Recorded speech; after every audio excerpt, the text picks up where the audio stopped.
నేరస్తుడు రాజకీయ ముసుగులో ఉంటే ఎలా ఉంటుందో చూస్తున్నామని హోంమంత్రి అనిత అన్నారు. బుధవారం రాత్రి పోలీస్ కమాండ్ కంట్రోల్ సెంటర్ వద్ద మాట్లాడారు. సంవత్సర కాలంలో జగన్ చంపడం, పరామర్శ చేయడం ఎజెండాగా పెట్టుకున్నారన్నారు. సో అటువంటి సందర్భంలో మేము కొంచెం ఇబ్బంది పడతాం కాబట్టి మీరు అన్ని వెహికల్స్ కాదు, మీ క్యాన్వాయ్తో పాటు ఒక 3 వెహికల్స్ ప్లస్ ఒక 100 మంది మీరు నిజంగా అతన్ని పరామర్శించాలనుకుంటే ఈ రకంగా పరామర్శించండి అని ఎస్పీ గారు, సాక్షాత్ ఎస్పీ పల్నాడు ప్రెస్ మీట్ పెట్టారు. వాళ్ళకి నోటీసులు కూడా ఇచ్చున్నారు. చుట్టుపక్కల కాన్స్టిట్యున్సీస్ నుంచి ఇప్పుడు నరసరావుపేట, గుంటూరు, మాచర్ల ఇటువంటి నియోజకవర్గాల నుంచి, పల్నాడు ఇటువంటి నియోజకవర్గాలన్నిటి నుంచి కూడా మొబిలైజ్ చేయడానికి ప్రయత్నం చేస్తున్నారన్న సంగతి రిపోర్ట్స్ వచ్చి వాళ్ళందరినీ కూడా రిక్వెస్ట్ చేసుకున్నారు. ఇలా ఇబ్బందులు కలుగుతాయని చాలా క్లియర్గా చెప్పారు. అయినప్పటికీ కూడా అతను స్టార్ట్ అవ్వడం ఇంచుమించుగా ఒక 10:30 ఆ టైంకి స్టార్ట్ అయితే ఎత్తి కొడితే 80 కిలోమీటర్లు, ఒక 2 అవర్స్ వేసుకున్న 2 అవర్స్ అవుతుంది. కానీ ఆ విలేజ్ వెళ్ళేదానికి కావాలని దారి పొడుగున వాళ్ళ కార్యకర్తల్ని పెట్టుకొని, అంటే అతను బల నిరూపణకి చూసుకోవడానికి దాని మధ్యలో ఒక రెచ్చగొడుతూ, జనాల్ని రెచ్చగొడుతూ వాళ్ళ తాలూకా ఆ ర్యాలీ ఎలా జరిగిందో మీరు అందరూ కూడా చూశారు. అరౌండ్ 3:30కి ఇంచుమించుగా అక్కడికి రీచ్ అయ్యే పరిస్థితి కనిపించింది. అంటే నేను ఇక్కడ ఏమంటానంటే, ఇక్కడ చాలా యాంగిల్స్ నుంచి మనం ఆలోచించాలండి. జగన్మోహన్ అదే పరిస్థితుల్లో మనకి గుంటూరు జిల్లాకి సంబంధించి మనకి పత్తిపాడు కాన్స్టిట్యున్సీకి సంబంధించిన సింగయ్య అని ఒక వ్యక్తి, అతను ప్లంబర్, అతని వ్యక్తి జగన్మోహన్ రెడ్డి వాళ్ళ పార్టీ కార్యకర్త, సింపథైజర్. అతను ఆ ర్యాలీలో పాల్గొని ఒక వెహికల్ హిట్ ఇచ్చేస్తే ఆ వెహికల్ కూడా ఆపలేదు సరికదా, అతన్ని పక్కకి లాగేసే పరిస్థితి. అక్కడ మా డిపార్ట్మెంట్ వాళ్ళు చూసి 108 ఎక్కించి జీజీహెచ్కి, అక్కడ గుంటూరు హాస్పిటల్, గవర్నమెంట్ హాస్పిటల్కి తీసుకెళ్తే అక్కడికి వెళ్ళిన తర్వాత చనిపోయిన పరిస్థితి. అంటే ఇక్కడ ఒక్క విషయం మాట్లాడుతున్నానండి. సంవత్సరం ముందు చనిపోయిన నాగమల్లేశ్వరరావుని పరామర్శించడానికి వెళ్తూ అప్పటికప్పుడు అతను క్యాన్వాయ్ గుద్దిన ఒక దళితుడికి చనిపోతే కనీసం దాని మీద ఖండించిన పరిస్థితి కాదు కదా, కనీసం పరామర్శిస్తున్నట్టు కానీ ఎటువంటి దాని మీద ఎటువంటి ఒక వాయిస్ కూడా రాలేని పరిస్థితి. కనీసం క్యాన్వాయ్ ఆపలేదు. అరే, సంవత్సరం ముందు చనిపోయిన వ్యక్తిని పరామర్శించడానికి వెళ్తున్నప్పుడు అప్పటికప్పుడు ప్రాణం పోయి, రోడ్డు మీద ప్రాణం పోయింది.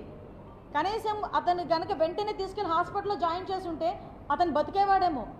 హిట్ ఇచ్చిన పక్కకు లాగేసే పరిస్థితి. మళ్ళీ పోలీసులు చూసుకుని వాళ్ళని 108లోకి తీసుకెళ్తే అక్కడ చనిపోయిన పరిస్థితి. అంటే ఒక ప్రాణానికి విలువ లేదు, పోయిన ప్రాణం మీద రాజకీయం చేస్తున్నాడు. ఇక్కడ క్లియర్గా మనం అర్థం చేసుకోవాలి అతని తాలూకా సైకో మెంటాలిటీ. మేము పదే ఇంతకు ముందు అతను అధికారంలో ఉండేటప్పుడు సైకో అంటే చాలామంది మమ్మల్ని తిట్టారు. కొంతమంది ఏంటంటే అలా అంటారేంటి, సీఎం కదా అన్నారు. ఎస్, అతను చేసిన పనులు అలా ఉన్నాయి కాబట్టి ఈరోజు ఎక్కడైనా, అంటే ఈ పదం నేను చెప్పాలి, ఒక బెట్టింగ్లోని ప్రాణం పోయిన వ్యక్తికి సంబంధించిన ఒక విగ్రహ ఆవిష్కరణకి ఒక ఎక్స్ సీఎం వెళ్ళటం నాకు తెలిసి ప్రపంచంలో ఫస్ట్ టైం అయి ఉంటుంది. ఇలాంటి సంఘటన ప్రపంచంలోనే ఫస్ట్ టైం అయి ఉంటుంది నాకు తెలిసి. అంటే ఒకసారి మనం ఎటువైపు వెళ్ళిపోతున్నాం అనేది ఒకసారి క్లియర్గా చూసుకోవాలి. కనీసం ఆ దళితుడు చనిపోయిన తర్వాత ఆ దళితుడు ఎందుకు చనిపోయాడు, ఎలా చనిపోయాడు కనీసం పరామర్శించిన పరిస్థితి కాదు కదా, క్యాన్వాయ్ కూడా ఆపుకుండా వెళ్ళిపోయాడు. నేను ఒక సంఘటన గుర్తు చేస్తానండి.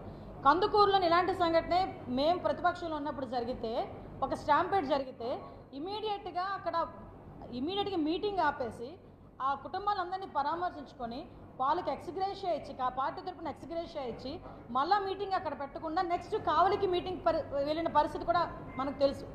అంటే ఒక రెస్పాన్సిబిలిటీ ఉన్న నాయకుడు, రాజకీయ నాయకుడు చేయాల్సిన పని అది. కానీ ఇర్రెస్పాన్సిబుల్ రాజకీయ నాయకుడు శవాల మీదే రాజకీయం చేయాలనుకునేవాడు ఇలాంటి పరిస్థితుల్లో జగన్మోహన్ రెడ్డి పనిచేస్తున్నాడు అంటేనే ఒకసారి మనందరం కూడా ఆలోచన చేసుకోవాలి. తర్వాత జయవర్ధన్ రెడ్డి అని ఇంకొక అబ్బాయి చనిపోయాడు, సత్తెనపల్లి కాన్స్టిట్యున్సీకి సంబంధించిన జయవర్ధన్ రెడ్డి అని 37 సంవత్సరాల అబ్బాయి చనిపోయాడు. ఈ చావులకి కారణం జగన్మోహన్ రెడ్డి కాదా?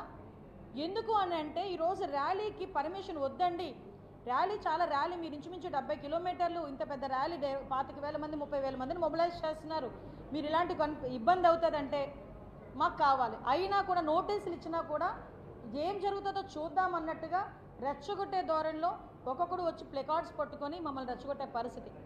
అయినప్పటికీ కూడా ఈరోజు పోలీసులు చాలా శాంతియుతంగా వాళ్ళ పని వాళ్ళకి కానిచ్చుకొని, ఒక Z+ సెక్యూరిటీ ఉన్న వ్యక్తికి మేము ఇలాంటి పొజిషన్లో మేము సెక్యూరిటీ ఇవ్వలేమని చెప్పినా కూడా అతను వినకుండా బయటకు వచ్చి సంవత్సరం క్రితం చనిపోయిన వ్యక్తిని ఈ రోజు వరకు పరామర్శించడానికి టైం లేదా అండి?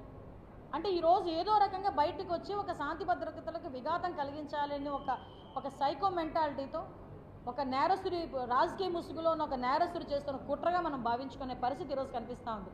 మీరు అబ్జర్వ్ చేసుకుంటే ఈరోజు విశాఖపట్నం వైపు ప్రపంచం అంతా చూసే పరిస్థితి. జూన్ 21న యోగా ఇంటర్నేషనల్ యోగా డేకి గౌరవ ప్రధానమంత్రి గారు కూడా ఇక్కడికి వస్తూ ఉంటే ఈ రాష్ట్రంలో ఏదో జరుగుతుంది అని చెప్పి ఒకటి బయటికి క్రియేట్ చేయడానికి ఈరోజు అతను చేస్తున్న పరిస్థితిగా నేనైతే భావించాను. ఎందుకంటే మీకు అతని తాలూకా నైజం అలాంటిది. 14 to 19లో ఇక్కడ ఇంటర్నేషనల్ సమ్మిట్ జరుగుతూ ఉంటే ఆ రోజు అలాగే ఇక్కడికి వచ్చి ఒక మనకి జల్లికట్టు తరహాలో బీచ్ రోడ్లో ఏదో ప్రోగ్రామ్ చేస్తానని చెప్పి ఆ రోజు నానా రచ్చ చేశాడు. మీరందరూ కూడా ఆ రోజు మీరు గుర్తుపెట్టుకోవాలి. అంటే ఇలాంటి రాష్ట్రానికి సంబంధించిన ప్రైడ్ పెరిగే కార్యక్రమాలు ఎప్పుడుంటాయో చూసుకుంటాడు. ఆ సమయంలో సందర్భం లేకుండా ఏమీ లేకుండా అతనే ఒక అవకాశాన్ని క్రియేట్ చేసుకొని జనంలోకి వెళ్ళి ఇలాంటి సిచ్యువేషన్స్ క్రియేట్ చేసే పరిస్థితి కనిపిస్తూ ఉంది. ఒకసారి మనందరం కూడా ఆలోచన చేసుకోవాలి, ఎటువంటి వ్యక్తి ఈరోజు జగన్మోహన్ రెడ్డి. ఎందుకంటే కనీసం వైసీపీ కార్యకర్త చనిపోతే కూడా క్యాన్వాయ్ ఆపలేని నాయకుడు సంవత్సరం ముందు చనిపోయిన వ్యక్తి పరామర్శకు వెళ్తున్నాడంటే, కానీ ఆ పరామర్శలో మొత్తం మాట్లాడుతుంది వైసీపీలోన కమ్మ వాళ్ళ మీద ఎంత ప్రేమ కురిపించాడండి ఈరోజు. నాకు అర్థం కాలే. అరే ఆ రోజు మరి ఎంతమందిని నువ్వు జైల్లో పెట్టించావు? దూల్పాల్ నరేంద్ర గారు, దేవినేని ఉమామహేశ్వరరావు గారు, ఇలాంటి వాళ్ళని చూసుకుంటే ఎంతమంది మీద కక్ష సాధించావు? ఆఖరికి అమరావతిని కమరావతి అని చెప్పి